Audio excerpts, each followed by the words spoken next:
Coming up today, oh my her gosh, mom and her genetics. This research saved my life. Coming up today, her mom, her uncle, and her cousins all had the same cancer, and avoiding the same fate required a drastic surgery.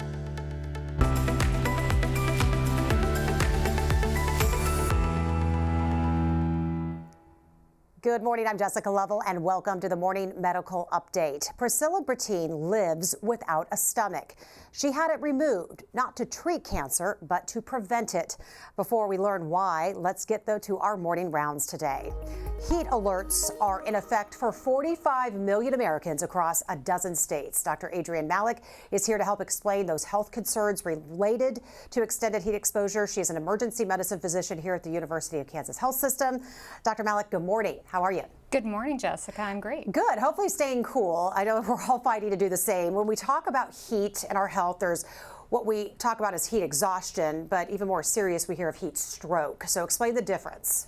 Yeah, so these are basically two things that we are concerned about with heat exposure that sort of exist on a spectrum, with heat exhaustion sort of being the lower end of the spectrum and heat stroke being what happens when you have basically end-stage heat exhaustion.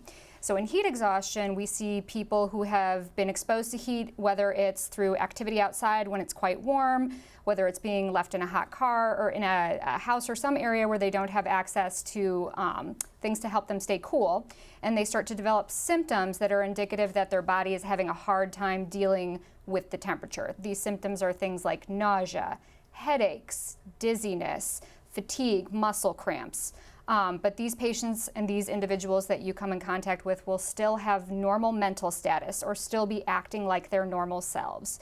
The difference when we categorize this as heat stroke as opposed to heat exhaustion is that these patients now have altered mental status or are now no longer acting like their normal selves in the setting of being exposed to a high degree of heat. So I guess that's how we would spot the difference. How would we know when to call 911 and call for help? So it's always best to err on the side of caution. If you have a family member or come in contact with somebody out in the wild when it's this hot outside who is complaining of any of the symptoms that we mentioned for heat exhaustion, or is altered or down on the ground and is hot to the touch, you should just call an ambulance, because the other thing that we use to differentiate these two heat etiologies is temperature, and not everybody walks around with a thermometer to check somebody's temperature when they come in contact with them. So hot person that you know has been exposed to heat, that is not acting like themselves, or that is complaining of any of the heat exhaustion symptoms that we talked about, it's always a good idea to call an ambulance, and if nothing else, at least remove them from the heat if you can to a cooler location. Great advice. So what kind of heat-related cases end up in your department, and then how do you treat these patients once you see them? We see quite a spectrum, ranging from things as simple as a little bit of heat rash in people who've been working outside when it's quite warm, all the way to patients who come in who are completely obtunded or unable to speak and unable to communicate with temperatures as high as 107 or 108 degrees who require intensive medical therapy. So then what's that deciding factor for being treated by EMS and not needing to make that trip to the hospital? How do they know on the spot? So really, EMS does a great job of kind of evaluating on scene if this is something that they can turn around and get the patient kind of back towards normal and into a set of circumstances where they can take care of themselves and get themselves out of the heat. So a great example of this is if they get called to the scene for an athlete that somebody is concerned is having heat exhaustion or heat stroke. We see this a lot in around this time of year in our teenage football players who are doing their practicing outside. So this is a patient who they may take into the ambulance. They will kind of remove as much of the clothing as they can and then do things to try and help the patient evaporate off some of their heat. This is what our body naturally does when we sweat, but EMS kind of helps people to do this by misting them with cool fluid or by putting a wet towel on them and then having them close to blowing air such as a fan. This can kind of help to evaporate off some of that temperature. Additionally, if people are dehydrated because of the amount of sweating that they've been doing, EMS can provide people with some IV fluid, and that in and of itself can kind of turn these patients around, get them back to a place where they are acting like their normal selves, their heat exhaustion symptoms resolve, and they can go back home or back to a cool place and not need to be transported to the hospital. If, on the other hand, EMS can't get these things resolved on scene, or if there are concerning symptoms like the patient is altered, or they're elderly and they don't have a cool place to go to, or anything else that seems abnormal on their initial evaluation, these are patients that we will usually see transferred to the hospital. Dr. Malik, thank you so much. Great insight and advice today. Thank you. Well, if you knew you had a high risk of getting cancer, how far would you go to prevent it? Priscilla Bertine faced that very scenario. Janine Kiesling talked with the 37-year-old mother of 3 who chose to have her stomach removed. When Priscilla Bertine was just 14, her mother died of stomach cancer. Since then, she's lost cousins and other extended family members also to stomach cancer. But it wasn't until doctors referred the family to the University of Kansas Health System for genetic testing that Priscilla decided she wasn't going to wait for cancer to take her. Hi, I'm Priscilla with respiratory. Priscilla Bertine is a respiratory therapist at the University of Kansas Health System. Have you been coughing up anything? No. She loves her job, so when the time came to make some life-changing health decisions, she knew she was in the right hands, although getting to this point was more than 20 years in the making. It was summer. My mom had stomach pains, took her to the emergency room. My dad did. They dismissed her, said that it was acid reflux. Less than 7 months later, Priscilla's mom passed away from stomach cancer. It was 2001 and just the beginning of Priscilla's heartache. I just got the call, hey, your uncle's in the hospital. You might want to come see him. He has cancer, same kind as your mom. Come say your last goodbyes. He only is given 2 weeks. And before you knew it, he was gone. And he was only 36. My cousins, they're second generational cousins. So the mom got it first. She was gone in 2 weeks. The daughter got it, I think, like 6 months after the mom did. That's when doctors knew something was happening with this family. They sent surviving family members to the University of Kansas Cancer Center, where doctors discovered they shared a genetic mutation called CDH1, putting them at risk of stomach and breast cancers. Priscilla was tested in 2018 and learned she too has the gene. I felt like a time-ticking bomb. But Priscilla's doctors at the cancer center said she had options that could save her life. A gastrectomy, completely removing her stomach, and the more than 80% chance she'd get gastric cancer. I was like, how can you live like without a stomach? Like, is that even possible? Once doctors explained the procedure, Priscilla decided to do the surgery. She has 3 boys, 11, 13, and 17. She wants to be around for them as long as she can, and she knew she was in good hands. Very grateful, very thankful. I actually changed my kids' doctors, and just for that reason, brought them to KU, because they will know their history, they know moms, and I'm like, this is very important. Like, this can save your life. Like, KU saved my life, like, seriously. And here with us inside the Dolph C. Simons Jr. Family Broadcast Studio this morning is Priscilla and 2 of her doctors. Across the table here is Lauren Nye. She is an oncologist specializing in breast cancer. And Dr. Mazen Alkas-Pools is a surgical oncologist who removed Priscilla's stomach. What's it like to have Priscilla sitting in here between the 2 of you and living life the way it was intended? It's a little weird, but you know, she comes to clinic, you know, at least now a couple times a year, I believe. So I see her quite often. We have a lot of conversations about her and her family. So yeah, Dr. Nye. Yeah. Thrilled to be here. I'm really proud of a lot of the work Priscilla has done, just spreading the message, and happy to be here with her today. Glad you all are with us today. We want to point out right at the start that most cancers are not hereditary, but Priscilla, in your case, you and other family members shared this genetic mutation called CDH1. So how did you learn that the cancer that you had was the same as your mom, your uncle, and your cousins? Basically through cousins. It was word of mouth. Somebody told somebody, and I found out just by being curious, by wanting to know what my family history was. Did you go to a genetic counselor? I did. I ended up going to a genetic counselor, and then it's a simple blood test. Either you have it or you don't. And I had it, and the minute that test came back, changed my whole world. Changed your world. Was it kind of a no-brainer moment for you? You knew if you tested positive that you were going to take drastic measures? I did. I wasn't going to chance this because I see my mom and her brother, and they were too young. And then you see your three kids. Yes. They're young, you're young. Dr. Alcas-Pools, Priscilla had her stomach removed. What other options would she have had? Yeah, I mean, certainly there are other options. We don't necessarily recommend the other options, but she could have chosen just to continue surveillance, which basically would have looked like every 3 to 6 months she would have had to have endoscopy, where they look down through the mouth and the esophagus into the stomach. And then, they do biopsies, a lot of biopsies, I think something like 30 to 50 random biopsies. And, if any of them come back positive, then she goes on to undergo the surgery. Unfortunately, the type of cancer you get from CDH1 is a kind that it's not easily diagnosed through endoscopy. It can easily be missed because of where it begins in the stomach. It begins in the outer wall of the stomach. And when you're doing endoscopy, you're looking at the inside wall, the inside lining of the stomach. So you can do all these biopsies, they can come back negative, but it doesn't necessarily reassure her treating physicians, the physicians that she sees, or the patient either. So we always recommend the prophylactic gastrectomy at a certain age. At a certain age. Yeah. Dr. Knight, if you have this genetic mutation, doing surveillance as another option, is it just lying in wait until you get that ultimate diagnosis? Is it inevitable?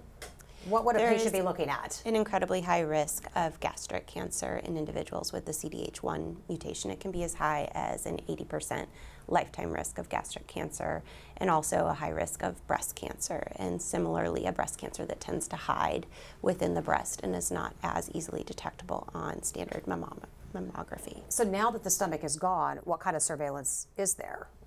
What's necessary, and could it still pop up, or is she in the clear? Well, technically, if the stomach is removed the proper way, and you don't leave any of the lining of the stomach behind, then you can't get stomach cancer. Gotcha. But then she's at a higher risk of developing other cancers, and that's why she goes to a high risk clinic for that reason. So we heard you talk, Priscilla, in the package. Of course, life changes when you remove a part of your body, and an important part. What has changed most about your life since having your stomach removed? Besides the peace of mind. The way I eat. It's a whole new plumbing. I have to I retaught myself how to eat. It was very hard the very first year. I'm getting used to it. I have to eat slow, make sure I chew all my food. At first I couldn't drink and eat at the same time. I can do that here and there, but sometimes with the water, it can't be like with ice too cold for some reason. I don't know the reason behind that. I just can't drink it. Well, I want to get back to that. I want to ask about this plumbing so people can kind of get a visual of what's going on once she takes something in. Yeah, so normally the stomach is used to churn food, so it breaks it down somewhat before it goes into the small intestine. But when you remove the stomach, food literally goes from the esophagus into the small intestine. So all of the digestion and absorption of the nutrients occurs in the small intestine. So you obviously can't eat large amounts. You have to eat small amounts because you don't have this reservoir. And then, so you have to eat frequent smaller meals. You can't drink a lot of fluid with each meal because otherwise you get full quickly. So you have to learn to drink between meals.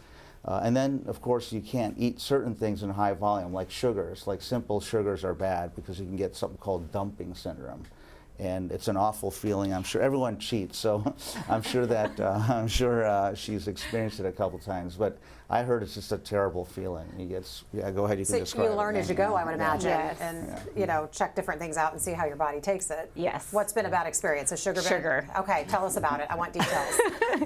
I get very sweaty, very diaphoretic. I feel like I'm going to pass out. my heart rate goes up. I get nauseated and have diarrhea. But it's all at once. Like for the first, it lasts probably just 2 or 3 minutes, but then it goes away. And after that, I'm so exhausted. Like I felt like I just ran a marathon. So lifestyle-wise, we talk about taking something for granted. I mean, we're all foodies in some way. We enjoy going out with our friends and having people over for dinner, and we grab a bite here and there. Is just the eating experience totally different than it's ever been? It's kind of a non-factor. You just eat to live, not live to eat. Yes, it is. It definitely is. But I won't necessarily, I won't take sugar completely away. Well, don't be crazy. You can't. I take a bite here and there. I portion. As it probably should be in the first place. I'm sure docs would agree. Sugar's not the best for us, but yeah. So the gastrectomy was just to be safe, but it turns out that you actually found cancer in Priscilla's stomach after it was removed. Is that correct? So how do you make sure it's out of there? How do you make sure the stomach is complete? Yeah, so you find after it was removed. Well, I mean, so basically you take the stomach at a point in the esophagus just before it goes into the stomach, okay, and then you take after you remove, like you get past the stomach and you go into the very first portion of the small bowel called the duodenum. So you come across the duodenum. So you make sure absolutely that all the lining of the stomach is gone. That's how you know it's gone. Yeah. So let's talk about breast cancer risk, Dr. Knight, and what kind of monitoring you're doing and where the connection is. We have stomach cancer, and now we're watching out for breast cancer. What does that look like? The CDH1 mutation puts women at an increased risk of breast cancer as high as 50 to 60% in their lifetime, and we monitor them very closely with both an annual mammogram and an annual breast MRI, and typically we start that at age 30, sometimes even younger, depending on family history. So do you talk about something like a preventative mastectomy at this point? We do discuss risk-reducing mastectomy as an option, and that can significantly reduce the risk of breast cancer. It's really complex in someone with a CDH1 mutation. We watch our patients go through the gastrectomy, and there's a lot of recovery involved, so I don't see it happening at incredibly young ages until they've recovered from the gastrectomy. So for both of our doctors, just how important, though, is that genetic counseling? A lot of people wouldn't know to go get that. In this case, Priscilla, in the know, she had this experience and knew about that mutation from your family members, but a lot of people wouldn't know about that or have ever heard of that. Yeah, you know what's interesting about CDH1, you know, when I was a resident and training as a fellow, I mean, that CDH1 was around, but you never talked about it, you hardly saw patients with it. What's happened, though, is I think the criteria to get genetic testing now is less stringent than it was in the past. So we test people a lot, like even if they've had like one relative or if they had a history of lobular breast cancer. So we tend to screen people sooner, and it seems like the incidence is higher, but it's not true. We're just diagnosing it more, you know. And so, yeah, I mean, genetic testing is everything. If you suspect it, that's the only way we'll know that somebody has a high risk. Does that mean that everybody in the family needs to be checked? And I know that your other cousins were checked as well, and I think we have a photo of them. So how do you know, and does that mean that everybody is at that risk of that mutation? And did they all have that gastrectomy? Yes, they did. And what do you guys think about that? Good choice? I think it's good. I mean, it's like doing prophylactic organ removals for a lot of things, like breast and colon, and you know, whenever you have a genetic syndrome where the high risk is high, you know, it's tough. Screening can be difficult for a patient, and it gives people ease of mind to remove that organ. Although I have to say, a stomach removal is a big deal. I mean, that's not a simple. Well, out of the limited choices we have, it's our best choice. Is it the best choice for life-saving measures, though? Absolutely, too? Right. Yeah, I mean, absolutely. especially No doubt about when you it. have young kids like Priscilla. Dr. Knight, does that mean that you think her children should be tested for this at some point, and when would that be? So when somebody in your family has a mutation, that means that their close relatives all have a 50% chance of also having that mutation. So siblings, children, parents, it came from somebody and it can be passed down. And they do frequently undergo genetic counseling at younger ages than most of our hereditary cancer syndromes, and they should do that with a genetic counselor. And with those cousins that we just saw the picture of, was everybody on board? I'm sure not everybody was as gung-ho as you were, but did you help them get over the line? Yes, they helped me more. They had it first. And then And they had the removal first. the removal first. And then I had it. I was the youngest out of the family. You just don't see that very often, Doc. No, You just You don't. don't, and I mean, certainly we prefer to have it done earlier in life. You know, in women, we like to do it before they're 30, and men, it's a little bit higher, before the age of 40. You like to do that prophylactic gastrectomy in these patients. That's what the studies have shown, at least, yeah. So Priscilla, you now advocate for stomach cancer awareness. You actually traveled to Washington, D.C. You met with Kansas Congresswoman Sharice Davids. What was that like, and what did you come away with that trip? Is there more work to do? There definitely is more work to do. Stomach cancer needs more awareness, more funding for research. The experience was amazing. I bet. Amazing. I met so many people from all over the world that either had a partial gastrectomy, meaning half of the stomach out, a total gastrectomy, also had CDH1, also had mastectomies. You don't And feel like you're all on an different- island no, alone. right. That you're in the same boat, and you know that there's others working hard to make the change too. It was amazing meeting her, and we got to share our individual story. There's 3 of us that was from the state of Kansas that represented, and it was amazing. Very cool. Keep going back. Keep being loud. Okay, so if you have any questions, use the chat on YouTube, Facebook, or you can tweet us. Email the Medical News Network. Info's right there on your screen. Let's get a quick check on our COVID count. Dr. Dana Hawkinson, good morning on this Friday. I know, it's nice, a little bit warm. Always. I heard it was the warmest month in recorded history, actually. I believe it.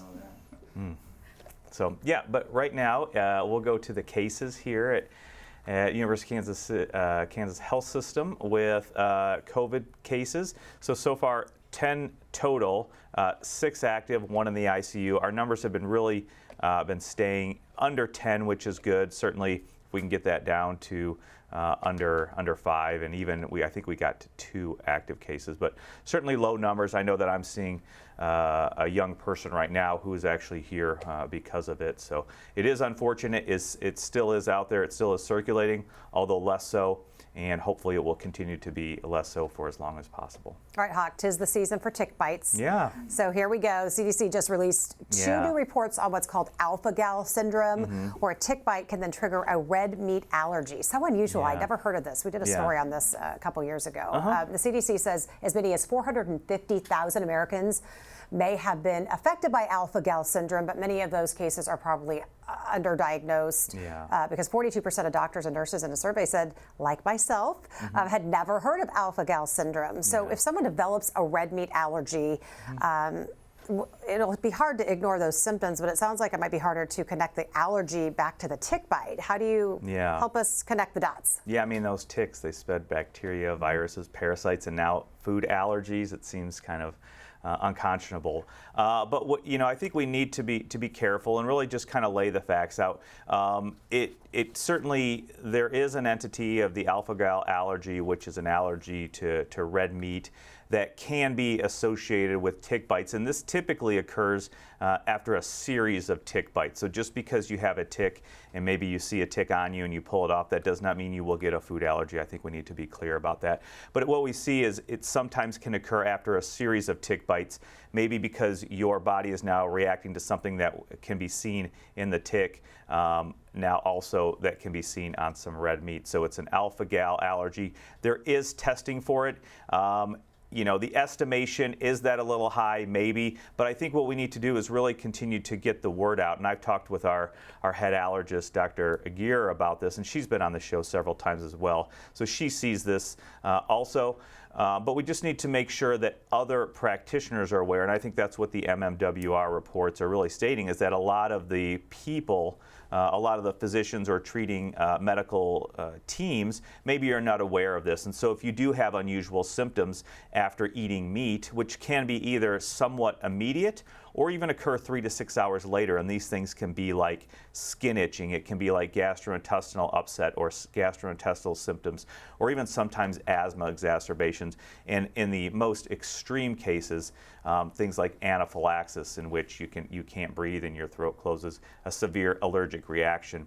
But we need to make sure that other practitioners, other people around the United States, especially where there's high endemicity of ticks, and we know certainly in the Kansas, Missouri area, we have a lot of ticks around as well. So I think that's important to note. Also, again, it's not just if you get a tick bite, but what we see is maybe it occurs after a series of tick bites. So especially those people that are in the highest risk, those that are working outdoors on a regular basis, farms, landscaping, doing other things like that. All right, interesting stuff. Doc Hawk, thanks so much. Any reporters with us today? Let's get to some questions from our viewers. Terry wants to know, how rare is CDH1 gene? It's very rare. In the general population, it's probably less than 0.01%. And even if you look at families with gastric cancer, it's still uncommon to identify the CDH1 mutation. So on that note, Kirby says, I've heard of BRCA, BRCA, and now I'm learning about CDH1. How many mutations are there? Hundreds. There's hundreds. Okay. There's hundreds of genes that contribute to cancer risk, and those genes can have mutations in them.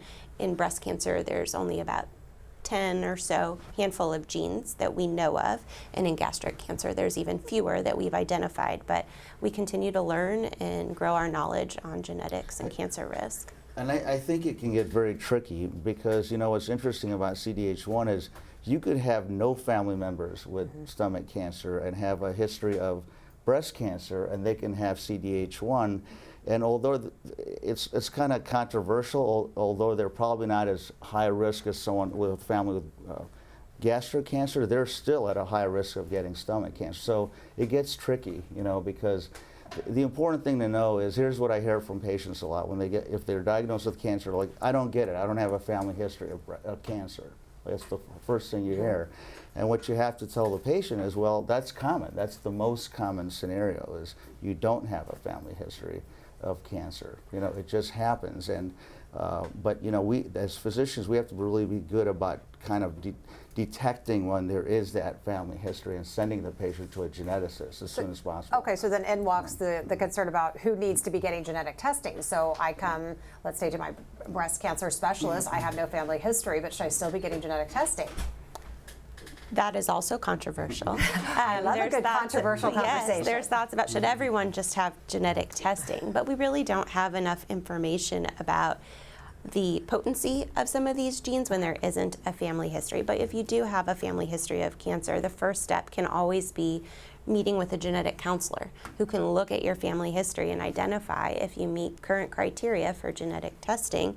And if not, revisiting it a few years later. Our guidelines change every year, sometimes multiple times a year, as to who qualifies for genetic testing. Good to know. Peg wants to know, does this type of stomach cancer metastasize? Could that still be a risk for Priscilla? The answer is, you know, the answer is yes, certainly. It's a more aggressive type of stomach cancer that patients with CDH1 get. But the interesting thing about Priscilla is, although she did have cancerous cells in her stomach, she didn't have them in a way where they can actually invade into blood vessels yet and travel elsewhere. So in a sense, that's why it's even more miraculous, because we caught it before that happened. And you know, the type of cancer, like I said, is a very aggressive cancer. So she was probably just a short period away from having very invasive cancer and metastasizing and all that other stuff. So in the nick of time. Time is of the essence. Exactly. Yen Liang wants to know, would KRAS or BRCA1 and 2 mutation lead to stomach cancer? Just other mutations lead to stomach cancer? So BRCA1 and 2, right now, we don't have an association with stomach cancer, although we do have associations with pancreatic cancer. So in the same area. But again, we're learning more and more about all these different gene mutations, and they can be associated with more than one type of cancer. Do you cringe when everyone calls it BRCA? Are we supposed to be saying BRCA? So I will spread the word, and I will stop Mary doing Claire it. King, who discovered the BRCA gene, calls it BRCA. I know, so it's just so hard technically, for us non-clinical that people is to the remember all the appropriate letters. terminology to use. But I do use BRCA frequently because that's what people know. Okay, thank you. The other thing is FAP, which is not, it's uncommon, but that's the one we hear about a lot, which is gives you at a high risk of getting colon cancer, also puts you at a risk of getting stomach cancer. Patients with FAP can have hundreds or thousands of polyps in the stomach, and those polyps can become cancerous. So that's another genetic syndrome that people can get stomach cancer in. All right, last question from Greg before we get to our takeaways today. Did Priscilla notice any change in her palate? So are there any foods that are like, ooh, or now that you're like, yes, I love these? We know sugar's kind of dicey, but what's kind of changed? And At first, there was like, I couldn't eat certain things. Okay, this is gonna sound a little silly, but I was really desperate. I was very nauseated the first 6 months. And once they took the feeding tube out, I wanted more flavor. So I had my husband go get me some Go Chicken Go mashed potatoes. love it. And he told me, I remember this, he told me, be careful with the gravy. And I said, okay, so took some bites. Oh, it went down so smooth, and it was fine. I was like, oh, yay, I Why did no gravy? it. That's the best part. I don't remember why I said no gravy, but I would have cheated too. I would have taken the gravy. Hard not to for cheat sure. on that stuff. Well, again, like you said, you're just finding your way, I would imagine. So let's get wrapped up. Let's get our takeaways today. Dr. Nye, let's start with you. What do you want folks to remember from this chat? I want everyone to remember to talk about your family history, and don't be afraid to ask if you qualify for genetic testing or if you should meet with a genetic counselor to better understand what is your risk. Dr. Alcaz, what's the takeaway? Yeah, I've said this before, with other things. I think we're seeing a lot more cancer in young patients. So I think as a young person, you never think of cancer as a diagnosis, right? So be very aware of your body. If you notice even subtle signs, you have to think cancer now. Even in their 20s and 30s, we're seeing so much of it. So not necessarily stomach cancer, but colorectal cancer. Yeah. So just be aware that it's out there. You can get it and see. It's a thing. Yeah, it is Get a checked thing. out. Yeah, Get to your absolutely. doctor. Yeah. Priscilla, what do you want folks to take away from your story? And again, thank you for sharing it and being so open. Thank you so much for having me here. Basically, learn your family history, ask questions, know your body, and educate yourself. It can save your life. Thank you all for being with us today. We always appreciate our guests and our viewers for being with us and asking great questions. Make it a great weekend, and we'll see you back here Monday at 8. Coming up Monday on the Morning Medical Update. 2 decades of pain kept David Conway from a normal life. Then surgeons implanted a newly approved device next to his spine. I'm Jessica Lovell on the next Morning Medical Update. Pain relief at the press of a button. The science behind his spinal cord stimulator that reacts to his every move. Monday at 8. Subscribe to our Morning Medical Update and Open Mics with Dr. Stites podcast. Now everywhere podcasts are available.